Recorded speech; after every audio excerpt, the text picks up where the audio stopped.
We have some heartbeats for Grumblehide. Hey, Silver King.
Why is it not? Why can't I hear my heartbeat?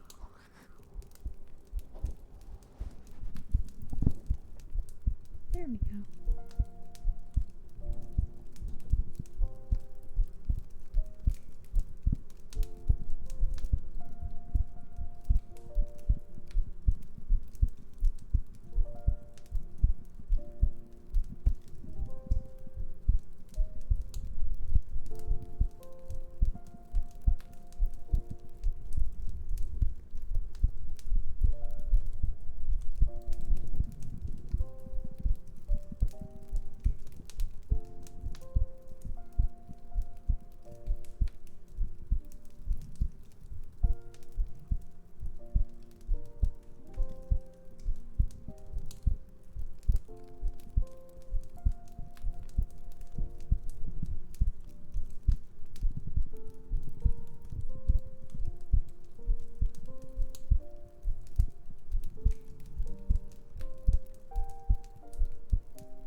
thank you as well for the follow. Mwah, mwah, mwah. Thank you so much. Yes, be safe, Toxic. Have a safe walk. Enjoy your beer. And enjoy your lurk, Draco. Thank you for the lurk. Hey, Okami. Hey, Okami. Welcome on in.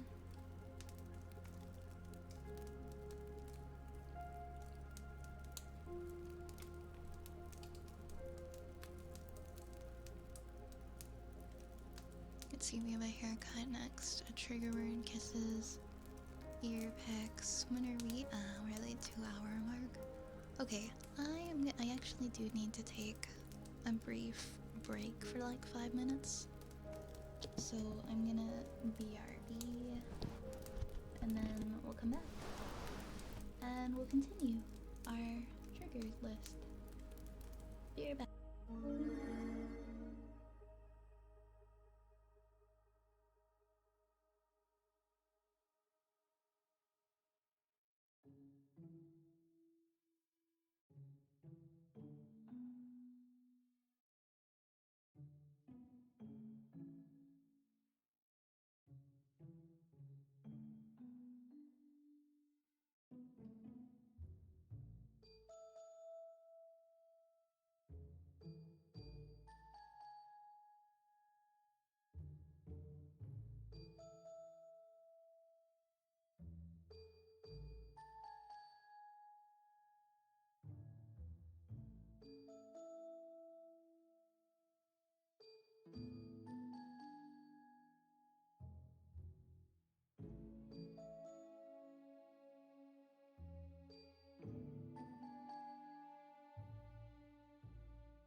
We've got a haircut next, don't we? Yes, we do.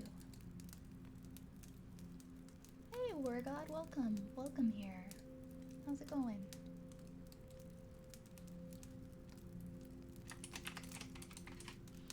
You want a pixie cut tonight? Okay.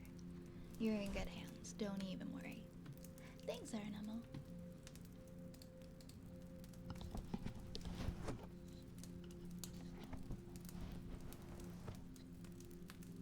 Hey, 5-stream streak. Heck yeah, nation.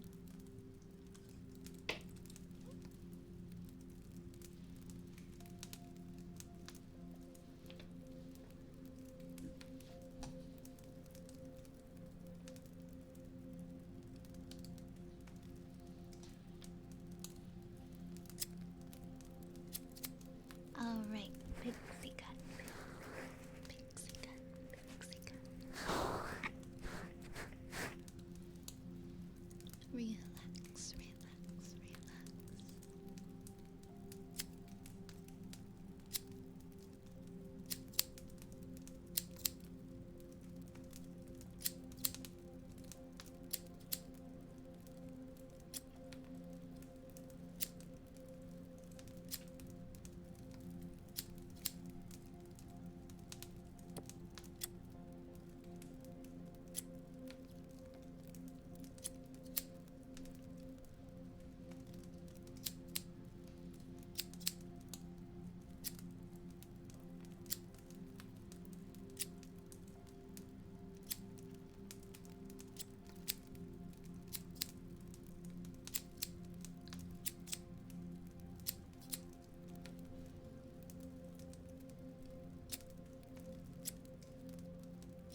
next favorite trigger word for Geronimo.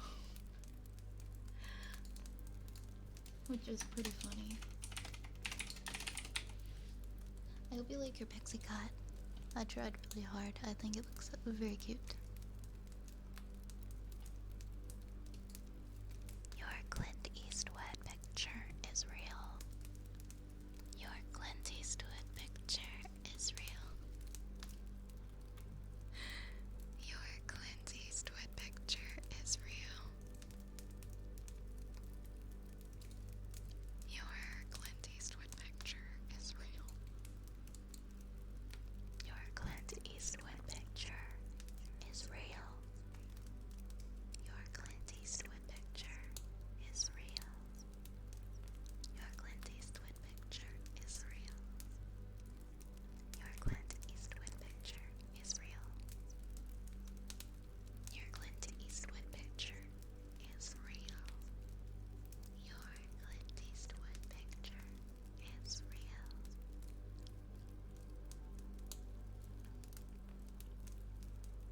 Your Clint Eastwood picture is real. Your Clint Eastwood picture is real. Your Clint Eastwood picture is real. It is, yes, very much real, not a photocopy. It is a real picture. Hey Goose. Glad you have 27 minutes left. I'm still gonna stream for a lot longer than 27 more minutes. That's just for the Viathon. There's 27 minutes left in the Viathon event. Yeah, that's not like how long the stream is. That's not like the length of the stream, that's how long the Viathon is. It's still going. It's still going. We're at 792 points. If that ends, that just means that the Viathon is over and that there will be no more. That's the end of the opportunities to get more points towards the milestones. So whatever number we're at when the timer runs out will be it. So we've gotten up to the 12-hour nonverbal ASMR video so far. Thank God Clint Eastwood is real, or else my whole life would have been a lie. Imagine if he was just a fictional character. Yeah, I'll still be here. I will still be here. 792 points out of 1,000. You guys are crazy. Thank you again so much. We're only 8 points. Yeah, we are only 8 points away from the next goal too.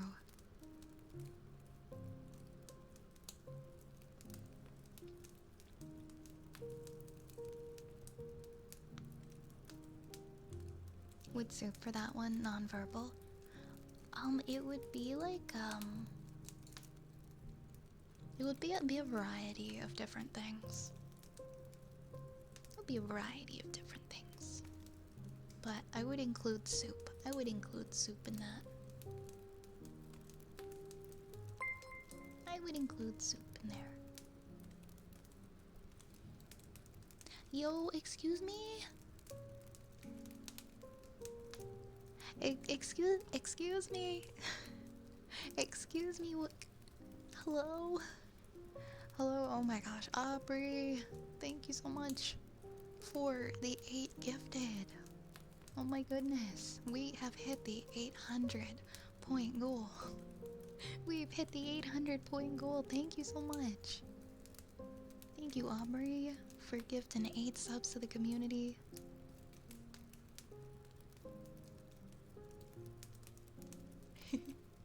Thank you so much. Oh, thank you for fixing the points. Thank you, Raze. Thank you, Raze. I'm sure Raze is really excited we hit 800. We hit number 800.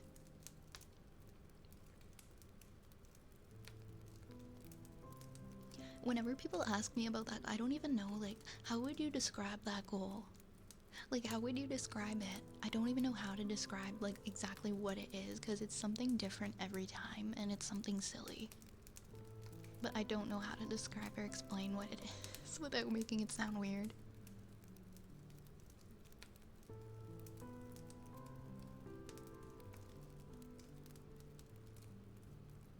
Oh, did you just add the time raise?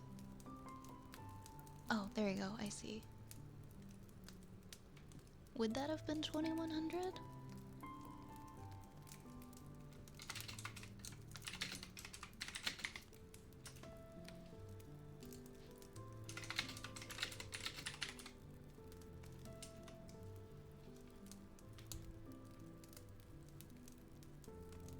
Oh, I see, actually. Yeah, you're right. Okay, I was just doing the math badly. I was doing the math badly. Enjoy, enjoy, Jay. I look forward to your masterpiece this time. Raze will cook something up really funny. Maybe Raze can explain what the 800 point goal we hit is in the chat. It'll be a better experience than whatever you anticipate. Yeah, the math's up. Thank you so much, Opry. Let me go ahead and put your name on the model for the stream. And if you have any triggers that you like, please feel free to request them, okay? This one is dark blue, so we'll put this one here. There we go.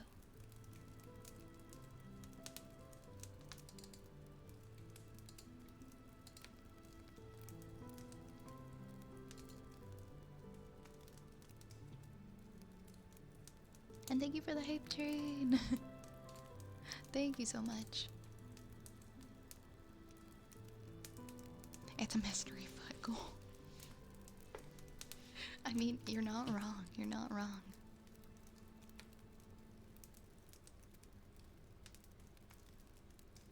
Thank you again so much, Aubrey. I cannot express my thank you enough. So thank you. Thank you for keeping the Viathon alive. We're like 80% of the way to the goal. We're 80% of the way there.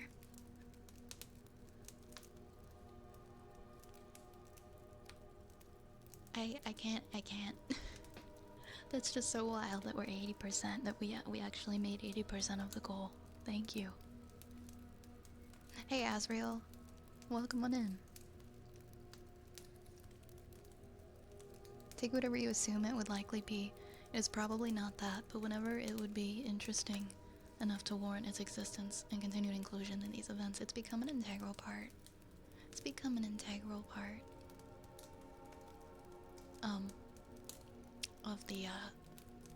of the events race. The streams become an integral part of my evening working sessions. I'm so happy, Aubrey. I'm really happy that you enjoy being here and that it adds something to your working sessions. No, hey Sam, no, the redeems are not paused right now, no. It could be on, something could be on a cooldown. Still hoping that we reach 1100. Oh, the children's book. Yeah, our stretch goal, our first stretch goal, if we were to make it all the way there, which would be insane if we did, but if we did, I will write a children's book.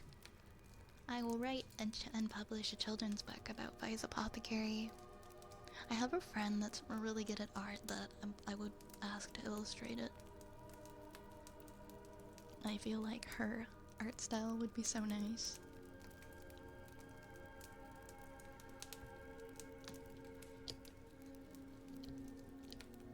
Ah, I see, I see.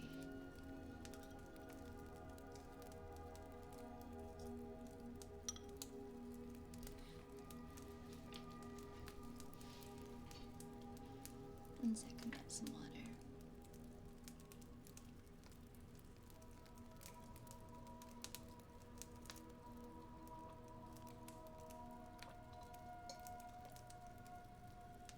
Oh, I'm having a bowl of rice.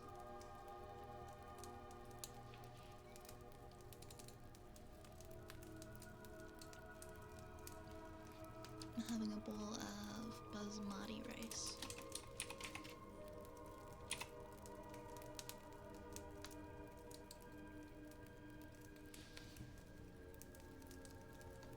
I would like to see the DDR stream because I've never seen DDR. Oh, the next goal, the DDR one. Yes, that one's actually the one that is probably my favorite of the non-stretch goals. I've just always wanted to do a DDR stream. It's a little complex to set up, so it'll take some work with the camera and everything, but we can definitely do it. I think it'll be great. What kind of rice is it? It's basmati. Yeah, it's used in Indian food. It's my favorite rice. It's so fluffy. I love the texture.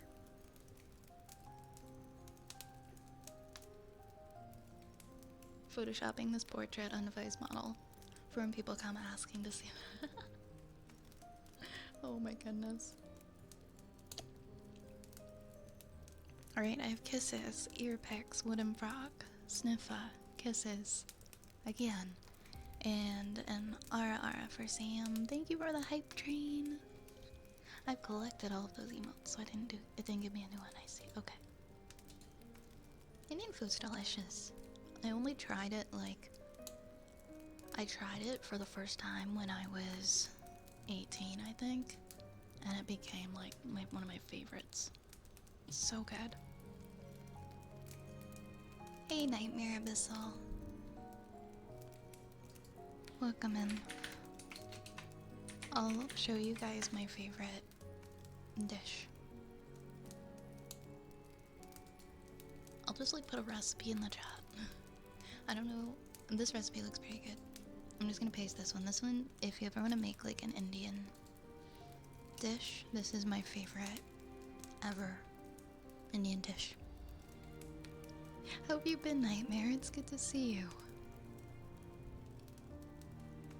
I haven't made that specific recipe, it's just the first one that came up on Google. I've made it before, but it was a different recipe. Yeah, I love dal. And they cook the lentils. They're like lentils that were cooked overnight, so they're so soft, and it's very buttery and creamy and tomatoey. There's this place I used to go to all the time, but I don't really live near it anymore, and they had the best. It was so delicious. I'm wanting to go back there.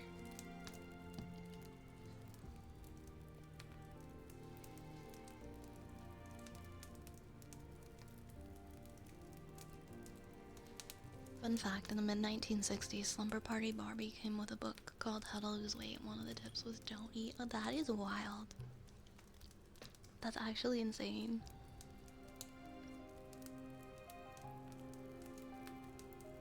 I can believe that, I guess if it's the 60s. I won't lie, today wasn't good for me. I went to sell my old TV and my electric scooter got stolen in the process. Oh my gosh. I'm sorry. I'm sorry. That's terrible. People are so nasty. Any chance that maybe they were there was a surveillance camera that might have shown who stole the scooter? No, that is not a fun fact. Hey, I'm not in charge of the fun facts. I didn't put any of those in there. They're a surprise to me when they come out too.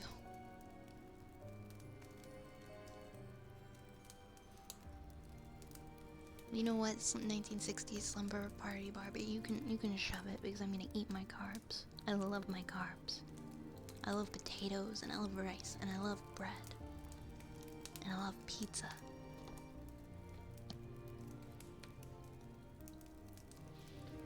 I'm gonna do, I'll do Sam, I'll do your ara ara. Bread is good, bread's delicious. If you don't love bread, what are you enjoying life if you don't love bread?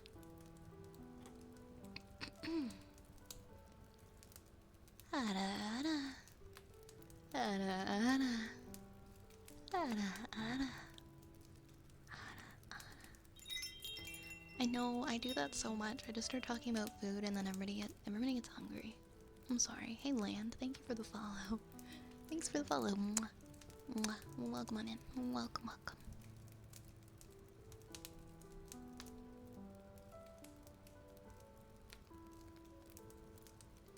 It wouldn't matter if there was. I'd be asking the place to search for a scooter that looks the same as every other one, and even if they did come, it would take 10 to 20 minutes for them to arrive, and 15 minutes to locate the footage. Yeah, it's pretty much the same scenario here if something like that happens. It's unfortunate. I hope you're able to find an easy replacement for that.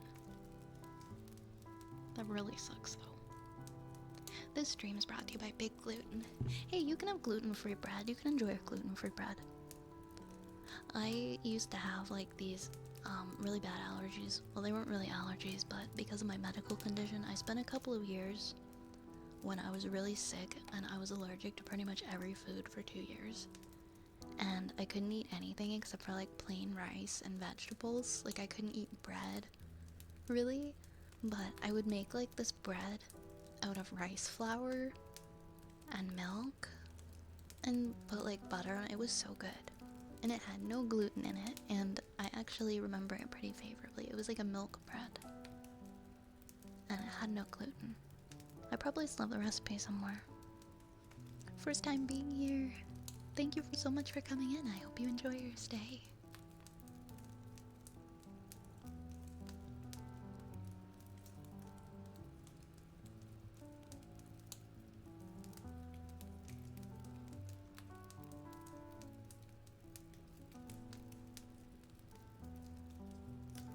Yeah, the Barbie movie had a good message. It was a good movie. Thank you for the hydrate.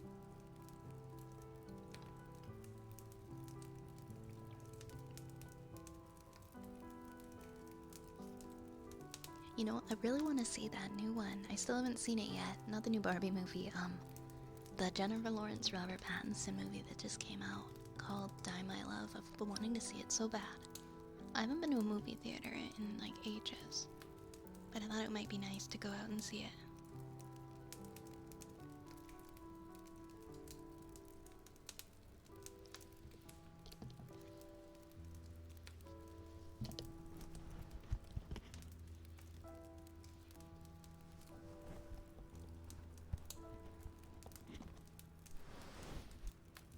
I feel like there were a lot of people who didn't understand it. Like, maybe it was like the older generation, they didn't really understand the movie.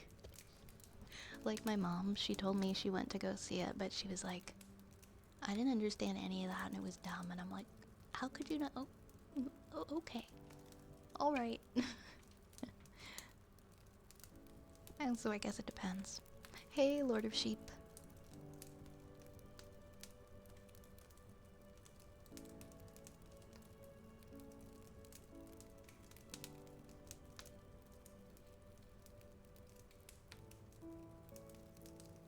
The marketing is also part of why that movie was so huge. They did amazing marketing for it. Hey, Fetster. Hey. Hey, welcome in. I really dislike that I don't understand and it's dumb thought process, right? That's what I unfortunately grew up with my mom. Like, if she doesn't understand something, she'll just say it's stupid. And it enrages me. I'm like, but that's not... We don't... I mean... It's just how she is. I can't really change that about her. I just kind of let it go now, but it still frustrates me a bit. But like, wouldn't that make you want to understand something? Like, if you don't understand it? Some people just are very closed off when they see something that's different or that they haven't encountered before, and they do not like it because it is different.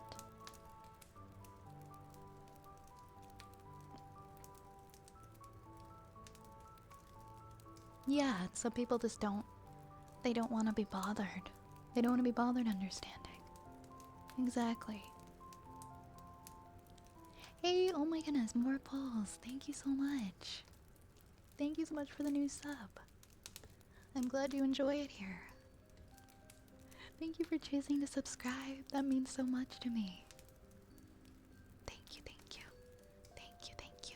Mwah. Mwah. Thank you. My grandfather literally snapped the phone in half because of that logic. Last time I ever got him anything expensive as a present. Oh my gosh. Rightfully so.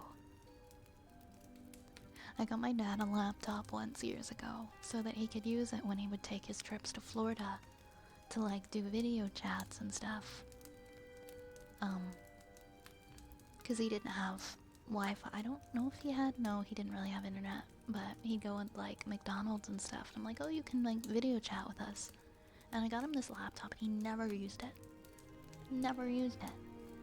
He's like, I didn't get it, so I just didn't use it. I didn't understand. I'm like, oh, you could have asked. Was there any seasoning on the milk bread? I don't think so. Maybe, I can't remember. That was quite some time ago now. That was like 10 years ago. Oh, the Rush Area 51 They Can't Stop Us All Facebook event of 2018. I thought about it. But I didn't go.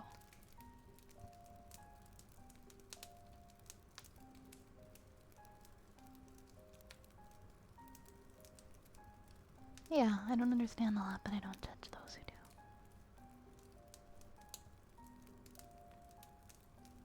The rats won me over. Oh, I'm happy to hear it. How do I say that? VR, thank you for the follow. Mwah. Mwah. Mwah. Mwah. Not interested in prison. That's fair. I thought about going when I learned that they turned it into like Alien Con, like it was just, it was just turned into like a fun event where people who believed in aliens like all got together. And then I think like a very small amount of people actually tried to break the law out of all the people who went. Simpler times. No, I get frustrated trying to understand new things as well. I think I'm already really falling behind technology. Like the new stuff. Yeah, the YouTube videos, it really didn't seem like it was worth taking a trip there to go to it. I'm glad I didn't. Go to the Alien Con dressed as Shrek. Oh, it was only update. Really? 9 days before I started streaming? That's really funny. What are the chances? What are the chances, Raze?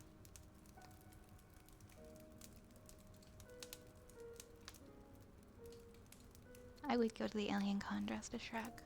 100%. I went to Nevada 4 years later. I ended up going to Nevada 4 years later for Burning Man. Which I think was a lot more fun than the Alien Con.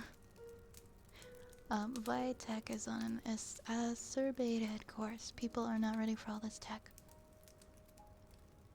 Yeah, I'm a little bit worried about it myself. Did you ever do the Shrek rave? I've been to it twice. And there's another one coming up. They just released a bunch of new dates, so I'm probably gonna go to the next Shrek rave too. There's some coming up next year. I love Shrek rave. I'm not even a party person, but whenever I see Shrek rave, I'm there.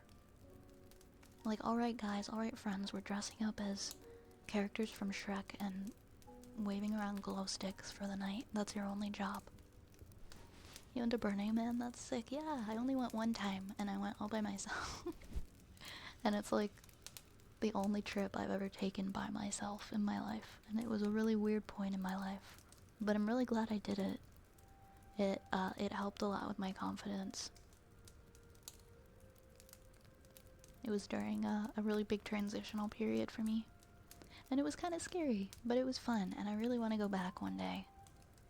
I really want to go back. I talk about it every so often. But it was expensive, and I did not really have money at the time, and I was in a lot of debt after I went to Burning Man. I was in so much debt afterwards, but it eventually got dealt with. It was worth it. It's especially expensive if you live in Canada and you can't just like drive there, and you don't have like a trailer or a vehicle to like just drive up and bring with you.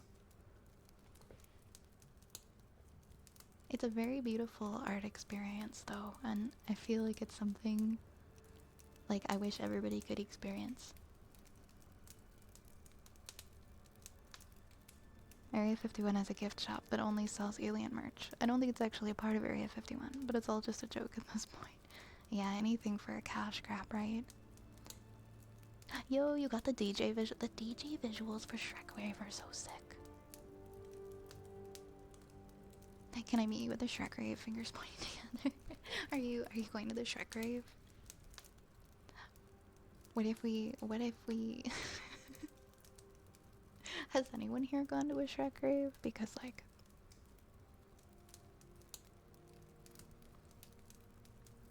the Pentagon has shirts that are I made into the Pentagon. I think that the frustration and the feeling put down by a lack of understanding or learning new thing is not just what keeps people from trying or understanding new things. It's understandable, if not a feeling of, really my guy, it's just a smartphone, it's not that hard. But I get the feeling myself after trying to figure out the damn Wi-Fi router. Some things just are so frustrating, and I think as we get older we tend to just get, our patience decreases.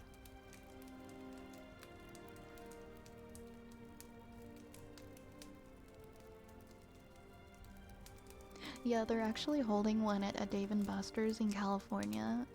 There's an Instagram page called like For Shrek Rave, and their social media team is so funny. I love their videos. They're so funny. And they kept putting like this these videos of them calling different Dave & Buster's to try and get a Dave & Buster's to host Shrek Rave, and they finally found one. And they're doing it like, I don't know, if it's like next week or something. I don't live in California, but like I'm sure all the people that go are gonna have so much fun. Because Shrek Rave and Dave & Buster's, it's hilarious.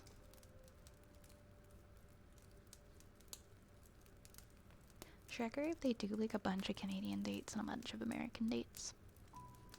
Bongo, thank you so much for the follow. Mwah. Mwah. Mwah. Mwah.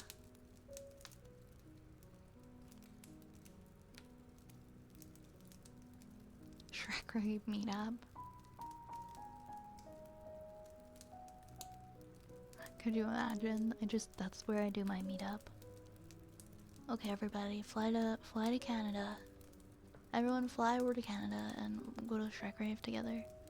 Thank you for the hydrate, Lily. Thank you so much.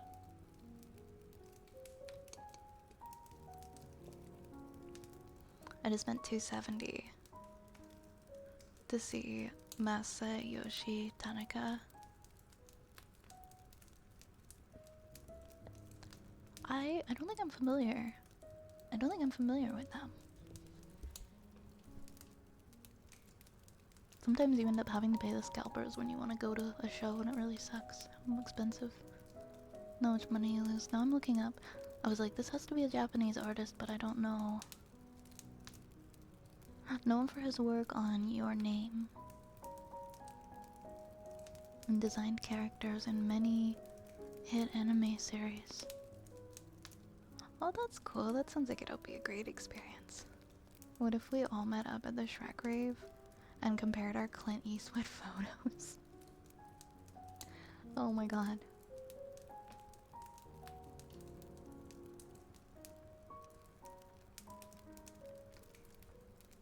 The one that I went to one like years ago, and they did it at like this big opera house, but they don't seem to do them there anymore. Which arguably that's one of the cooler places to have a rave, like a huge opera house. But now they do them in smaller venues that just aren't as fun. I was in a queue, wow, 75,000 people.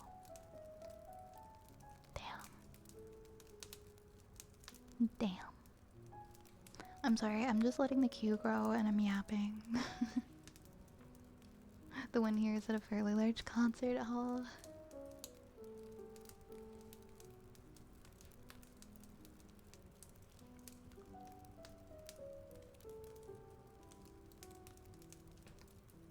Okay, I'm gonna do the kissing routine that I said I would do like ages ago and then proceeded to talk instead. Mwah. Mwah. Mwah. Mwah. Mwah. Mwah. Mwah. Mwah. Mwah. Mwah. Mwah. Mwah. Mwah.